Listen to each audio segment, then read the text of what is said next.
we only have a couple months left until the new year, and winter is slowly setting in. And this is a season where life feels like it kind of starts to slow down. If you clicked on this video, then you're the kind of person that wants to keep pushing yourself to become a better version of yourself. So today I'm going to teach you how to realistically enter your winter arc and become an even better version of yourself before the new year even comes. What is a winter arc? Well, it's essentially a trend that's been going around, and it's basically the New Year's before the actual new year. So taking this time in the winter to focus on yourself, focus on your goals, so that by the time you make your New Year's resolutions, you are already 2 months ahead. It is a way for you to glow up physically and mentally. I feel like this is something similar to the 75 hard challenge, but it is a bit more lenient. And I think the most important thing is to gear your winter arc to be beneficial to you and not follow a guideline that doesn't connect to your situation. So I'm going to give you my top ideas on what to prioritize for your winter arc. My first and number one tip is to set your own personal goals. Everybody's life is so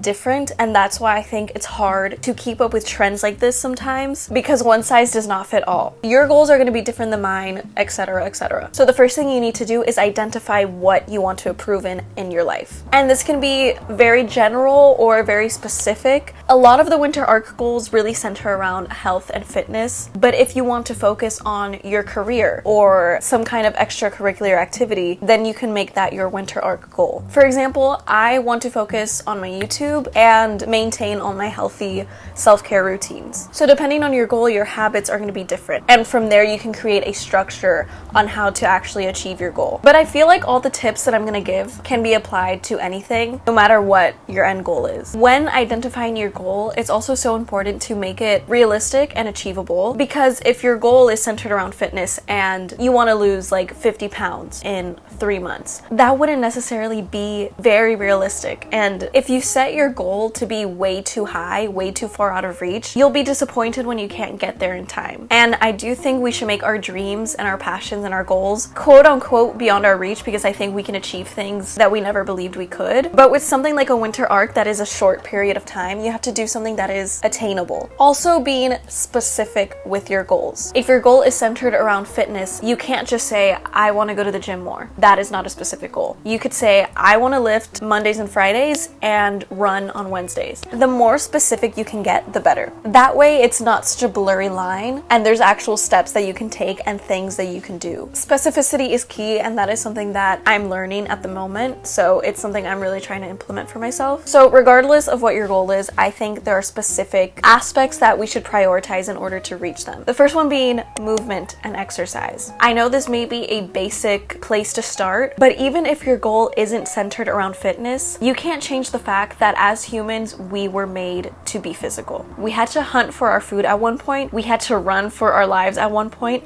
Being physical and moving around is something that is so innate in us. And to strip that away in this day and age, it takes a toll on us, and it's not fair for our bodies. You know, if you're an athlete, this can be an easier thing to implement. Maybe just upping your gym sesh and lifting a little heavier, or adding one more cardio session. If you're not somebody who's very active, literally going on a 30-minute walk does so much. I've been sick for the past couple of weeks, so 30-minute walks have been my go-to, and I genuinely feel the blood flowing through me. I feel like I've cleared my head. It is never a bad idea to go out and get some kind of exercise. Literally never. You will not lose something. You will only gain. I think that is a mindset that we need to implement when it comes to movement and exercise. Our psychology is so greatly affected by our physical body, and when we don't exercise, we are losing so many of the benefits that come with it. I think exercise is non-negotiable if you have a body that is healthy to exercise. Somebody that I reference a lot is Andrew Huberman. I feel like he's very well known and famous at this point, but if you don't know who he is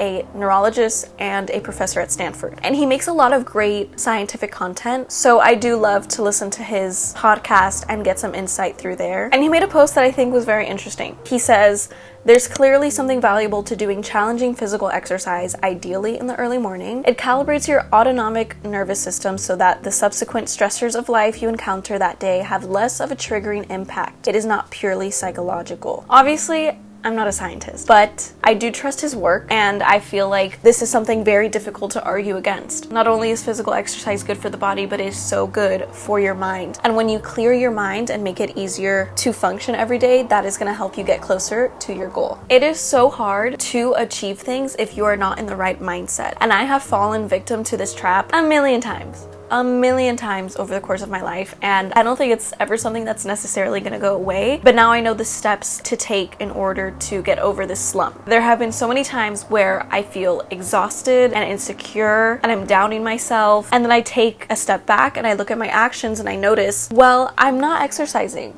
I'm not eating right, I'm glued to my phone, I am not doing the bare minimum that I should be doing. I have to make sure I'm getting my basic necessities. So we have to fix the movement schedule, fix our diet a little bit, and then go from there. See how we feel and go from there. My next tip is to eliminate distractions. We need to focus on ourselves. Sometimes we have to say no to going out because we need to stay home and do our own thing. I do feel like the biggest distraction for us in this day and age is our phone. And I recently made a video going 24 hours without my phone, and I did feel really good after. And I think it's no secret. I think we all know that the less screen time we have, the better we feel. It's just hard to set those boundaries. And when we have so many distractions, we can get lost in life and steer away from what our true goal is. This is something I talked about in my no phone video, but I think a good way to set boundaries is to be mindful of when you're scrolling. Go on your phone for a reason. Maybe you want to go on Pinterest to search up something specific like apartment decor. Or you tell yourself, okay, what time is it? 1, I'll go on Instagram for 10 minutes and then I'll get off. Still allowing yourself to enjoy technology because it's such an amazing thing, but not letting it consume you and take over your life. Also turning off notifications. I have all of my social media notifications off. The only notifications I get are text messages, emails, and like acting stuff. You can get your dopamine somewhere else. My next tip is literally to just try new things. I'm gonna reference Andrew Huberman one more time,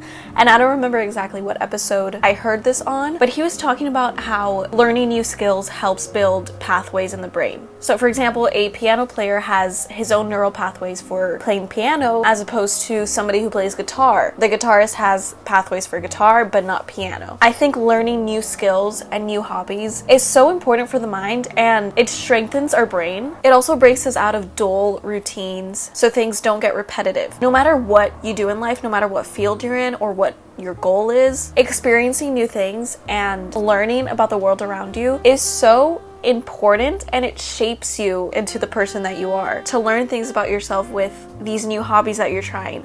Maybe you get a free workout class voucher to something you've never done before. Maybe go kickboxing. You never know the positive outcome that will come out of the situation. Trying something new will very rarely end bad. Unless, of course, it's something dangerous. Most of the time, it ends up being fine. The worst thing that would happen is you don't like it, so you don't have to do it again. But now you know what your interests are. For a random example, I have always loved reading growing up. In high school, I mostly just read some pretty popular books that were like on Tumblr and stuff. And then in college, I decided to read a fantasy book, which was never my vibe. I was never like a Lord of the Rings fan or anything like that. But I picked up a fantasy book in college, and now it's my favorite genre. And I would have never thought I would be a fantasy fan. So you really never know how you may react to something new. Discovery is key in life, and becoming a more well-rounded person through that is going to help you achieve the things you want to in life. My next tip is to take some time alone to think and manifest. I know maybe not everybody believes in manifesting, but the main point I want you to take from this is how important time spent alone is. It can be hard for a lot of us to get alone time, especially if we live with other people, but that is when we can have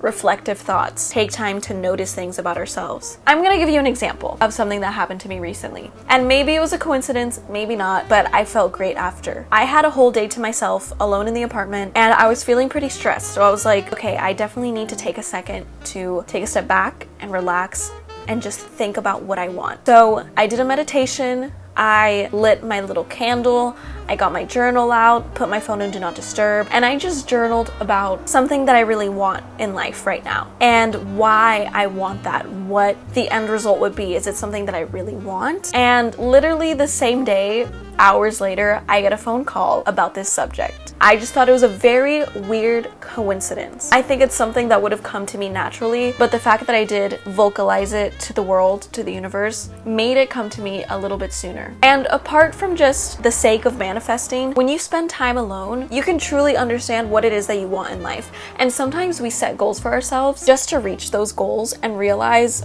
maybe this isn't what I wanted after all. There are certain things we want in life without thinking too deeply about it, and once we get there, it's not what we expected. And I think that comes with, setting up expectations. If we only want something because it's material and we think material and wealth will bring us a lot of happiness, it might not necessarily be as fulfilling as you thought it might be. And my last tip is to have patience. I think with a lot of these trends, we may feel rushed to become the most amazing versions of ourselves, but truly every single day, every single year, we are becoming better. Even if we're in a bad situation, it's because we are learning something and we have to go through the bad to recognize the good. So being kind to yourself, we don't have to be shredded in 2 months before the new year. Your winter arc is there for you to lay out the groundwork for your goals, to have a head start, and not to let your winter go to waste, because winter is a time of hibernation, self-reflection, and I think we may lose sight of our goals when we are cooped up inside all day. I'm very excited for our winter arc era. I'm excited for the new year and the holidays. This is our time to take a look inside of ourselves and see what do we want to change and how can we make our lives better. I hope you guys enjoyed this video and got some good advice out of it. Make sure to follow me on Instagram and TikTok. Make sure to subscribe, and I love you guys. I will see you next week.